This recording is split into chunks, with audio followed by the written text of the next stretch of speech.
कहानी उत्तर प्रदेश के एक गांव रामपुरा की है, जहां के लोग मेहनती और सरल हैं।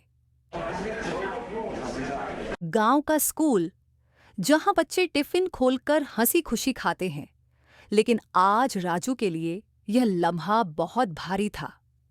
बच्चे, आज तो पिज्जा लाया हूं, हंसते और चहकते हुए। वाह, कितना स्वादिष्ट दिख रहा है। लेकिन आज राजू के टिफिन में सिर्फ पराठा था, जबकि सभी के टिफिन में पिज्जा था। राजू निराश। मुझे भी पिज्जा चाहिए। क्यों मैं हमेशा पीछे रह जाता हूँ? जैसे ही स्कूल खत्म हुआ, राजू घर जाते हुए नए पिज्जा शॉप के पास रुका। वहां उसके स्कूल के दोस्त पिज्जा खा रहे थे। राजू की आंखों में भूख और जिद दोनों थीं। उसके दोस्त हंसते हुए बोले, अरे राजू, तुम कभी इस पिज्जा को नहीं खा सकते। ये सुनकर राजू उदास हो गया।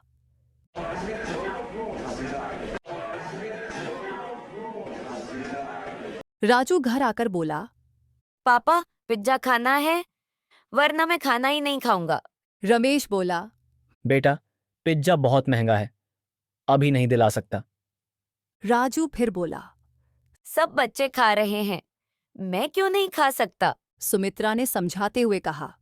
राजू, आलू के परांठे खा लो, बहुत स्वादिष्ट हैं। राजू रोते हुए बोला। नहीं चाहिए, मुझे पिज्जा चाहिए। उस समय रमेश ने रोटी के बेस पर सब्जियां रखकर और चीज डालकर पिज्जा बनाया। राजू, ये देखो, तुम्हारे पापा ने तुम्हारे लिए पिज्जा बनाया है। मुझे ये रोटी सब्जियों वाला पिज्जा नहीं खाना, मुझे तो दुकान वाला पिज्जा ही चाहिए। उस दिन राजू बिना कुछ खाए ही सो गया। उस रात रमेश देर तक जागता रहा। उसे लगा वह नाकाम बाप है। मैं अपने बच्चों की छोटी सी ख्वाहिश भी पूरी नहीं कर पा रहा हूं। रमेश ने आंसुओं के साथ खुद को बेबस महसूस किया। अगले दिन सुबह रमेश राजू के उठने से पहले ही खेतों में चला गया, क्योंकि वह राजू का दुखी चेहरा नहीं देख सकता था। सुबह स्कूल जाने से पहले राजू की मां ने पापा का बनाया हुआ पिज्जा राजू को दिया और उसने अनमने मन से खाना शुरू किया। यह तो बहुत अच्छा है और स्वादिष्ट भी। यह सुनकर मां खुश हो गई, पर यह सब रमेश को नहीं पता था। रमेश अपने दोस्तों गोपाल और फकीर चंद से मिलने गया। रमेश बोला, राजू की ख्वाहिश पूरी न कर सका, मैं खुद को बेकार समझ रहा हूं। गोपाल बोला। रमेश, क्यों ना हम खुद कुछ नया करें? फकीर चंद हंसते हुए बोला, क्या करेंगे? हमारी भी पिज्जा की दुकान होगी क्या? Fakir Chand and company. रमेश बोला। मजाक मत करो फकीरा, बच्चे सचमुच तरस रहे हैं। गोपाल बोला।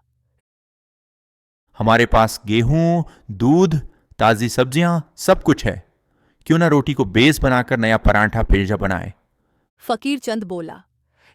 गांव वाले हंसेंगे, कहेंगे ये कैसा पागलपन है। रमेश बोला। लेकिन शायद यही रास्ता है।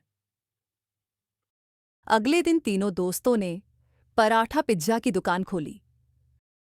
रमेश बोला, आज पहला दिन है, देखना कितना मजा आएगा। लेकिन पूरा दिन गुजर गया, कोई ग्राहक नहीं आया। फकीर चंद बोला।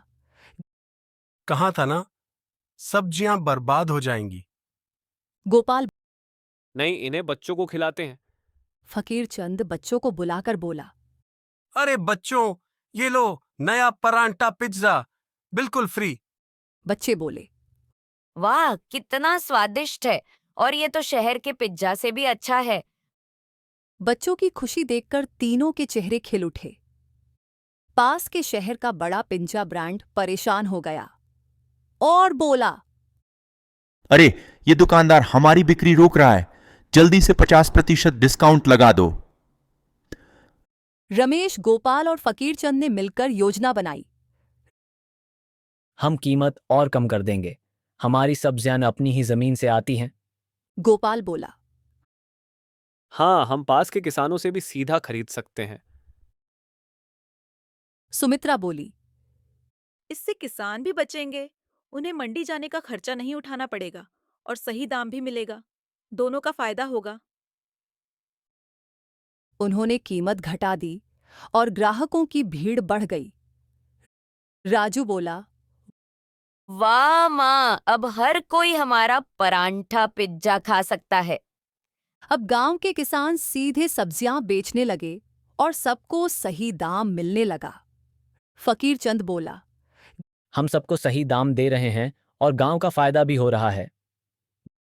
दूर दूर से लोग परांठा पिज्जा छकने आने लगे। एक गांव वाला बोला। भाई, ये पिज्जा तो शहर वाले पिज्जा से भी बेहतर है। दूसरा गांव वाला बोला। कुछ महीनों में परांठा पिज्जा पूरे इलाके में प्रसिद्ध हो गया। बड़े पिज्जा ब्रांड ने हार मान ली। हमें बहुत नुकसान हो रहा है। मैं अपना व्यवसाय यहाँ से बंद करके जा रहा हूँ। राजू फिर बोला।